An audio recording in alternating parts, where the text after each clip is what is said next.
AP Visakha జిల్లా దువ్వాడ మీదుగా ఎర్నాకుళం వెళ్లే టాటా ఎర్నాకుళం ఎక్స్ప్రెస్లో అర్ధరాత్రి 1:30 సమయంలో అగ్ని ప్రమాదం జరిగింది. రైలులోని ఫ్యాంట్రీ కారును ఆనుకొని ఉన్న B1, M2 ఏసీ బోగీలో మంటలు చెలరేగాయి. ఈ విషయాన్ని ఎలమంచలి సమీపంలోని పాయింట్ల దగ్గర లోకో పైలట్లు గుర్తించి స్టేషన్లో రైలును నిలిపివేశారు. అగ్నిమాపక సిబ్బంది వచ్చేలోపే 2 బోగీలకు మంటలు పూర్తిగా వ్యాపించి దగ్ధమయ్యాయి.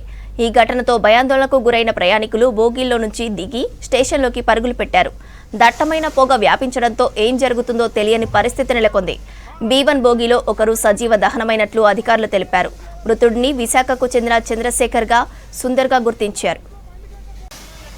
రైలు అనకాపల్లికి 4 గంటల ఆలస్యంగా చేరుకుంది. అక్కడి నుంచి బయలుదేరిన తర్వాత నర్సింగబల్లి దగ్గర B1 ఏసీ బోగి బ్రేక్లు పట్టేయడంతో మంటలు వ్యాపించినట్లు తెలుస్తోంది.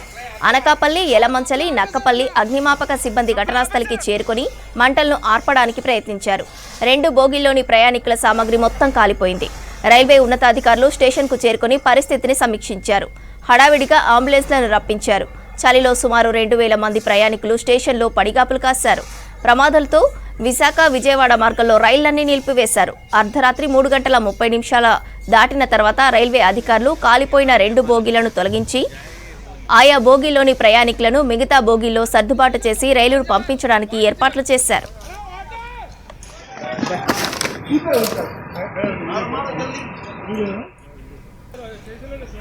ప్రమాదంపై స్పందించారు ఏపీ హోంమంత్రి అనిత. అధికారులతో ఫోన్లో మాట్లాడి వివరాలు అడిగి తెలుసుకున్నారు.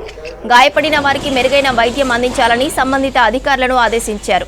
రైళ్ల రాకపోకలకు ఇబ్బందులు లేకుండా చర్యలు తీసుకోవాలన్నారు హోంమంత్రి అనిత.